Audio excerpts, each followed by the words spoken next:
म्हणणं ऐकल्यानंतर काही उत्पन्नाचे स्रोत इथे सर्व पदाधिकाऱ्यांनी सर्व सहकाऱ्यांनी इथे सांगितले आणि त्यामध्ये सगळ्यात पहिली जी मागणी आहे ते म्हणजे आपल्या सन्माननीय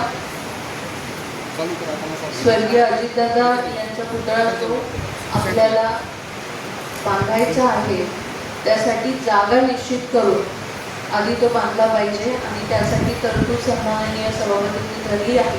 त्याचबरोबर कवी गोविंद यांचंही स्मारक जे आहे ते दिव्यांग भवन येथे आपण प्रस्ताव द्यावा असं मी इथे आपणास सांगते. दुसरा विषय इथे जो मांडला तो म्हणजे एक solar captive plant on PPP basis याचा एक विचार आपण नाशिकसाठी संपूर्ण शहरासाठी करणार आहोत.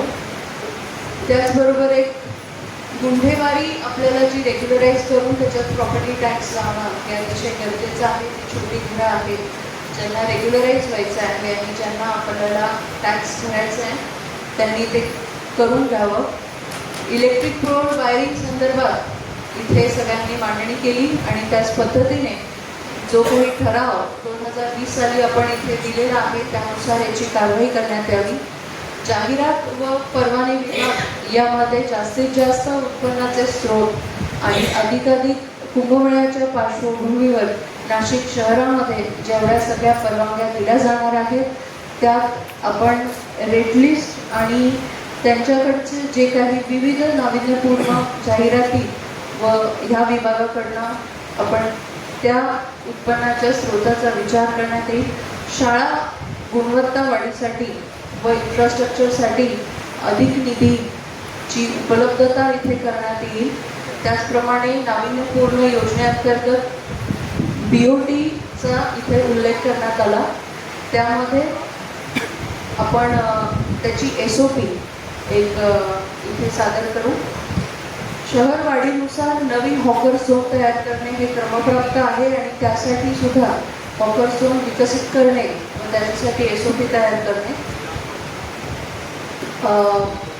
गावठाणासाठी खरं तर एक ब्लू लाईन रिव्हिजन आणि रेग्युलरायझेशनचा प्रस्ताव त्याची एक संबंधित कमिटी शासनाने खरं तर इथे स्थापन केली आहे. त्यांच्याकडे आपण प्रस्ताव सादर करून तो पाठपुरावा करणार आहोत. महाराजांनी इथे ती सूचना मांडली. त्याचबरोबर उत्पन्नाचे स्रोत म्हणून मागे ठराव केलेला व्यावसायिक कर या संदर्भात त्याबरोबर ऑनलाईन प्रोफेशनल टॅक्स आणि लायसन्सिंग फीचा देखील अंतर्भाव त्यात करून एकत्रितपणे व्यावसायिक कर लागू करणे हे याची सुरुवात आपण करूयात. इथे आपल्या सगळ्यांच्याच बाबतीत प्रत्येकाच्या प्रभागामध्ये काही भाग आहे ज्याच्यात स्लम आहेत आणि त्याचं रिहॅबिलिटेशन करणं खूप अत्यंत गरजेचं आहे. म्हणून SRA पॉलिसी आपण निश्चित करणार आहोत. गार्डन्स आणि ओपन स्पेसेस विकसित करत असताना मला असं वाटतं की सगळ्याच प्रभागांमध्ये खूप मोठे गार्डन ओपन स्पेसेस हे मेंटेनन्सपासून वंचित राहिले. अनेक कंत्राटदारांना कॉन्ट्रॅक्ट देऊन सुद्धा आता नवीन पॉलिसी करणं खरं तर उपयोगाची ठरणार आहे. प्रत्येक प्रभागात भरपूर NGOs आहेत आणि मला असं वाटतं की मिनिमम मेंटेनन्स चार्जेसच्या बेसिसवर प्रत्येक प्रभागात आपल्या स्वतःच्याच प्रभागातल्या NGOsला ते गार्डन्स मेंटेनन्ससाठी देण्याची SOP आपण तयार करू जेणेकरून आपलंही लक्ष त्यात राहील आणि कमीत कमी खर्चात आपले गार्डन्स मेंटेन राहतील.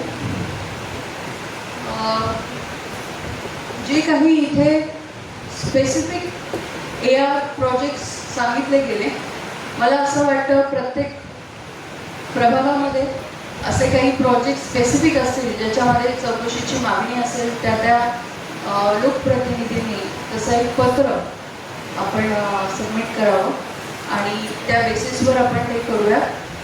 पेनिन्सुलासारखे जे वसाहती आहेत ज्याच्यामध्ये कर हा हळूहळू कमी करण्यात आला त्याची नक्की इथे चौकशी झाली पाहिजे आणि असे केसेस शोधून त्याच्यावरती जर त्यांना काही विशेष वरदहस्त मिळत असेल तर ते खपवून घेतलं जाणार नाही या त्यांच्यावर कारवाई केली जाईल.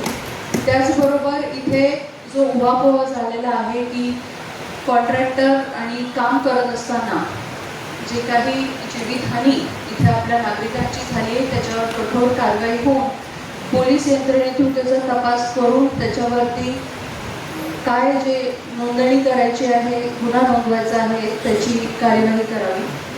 त्याचबरोबर आता उत्पन्नाचे स्रोत इथे आपण त्याचा उहापोह करून झालेला आहे. त्याच इथे लॉजिस्टिक पार्क, IT पार्क देखील इथे डिस्कशनमध्ये आलेला आहे. त्यामुळे BOT, IT आणि लॉजिस्टिक्स याचा अंतर्भाव पुढे आपण या बजेटमध्ये करणार आहोत. त्याचबरोबर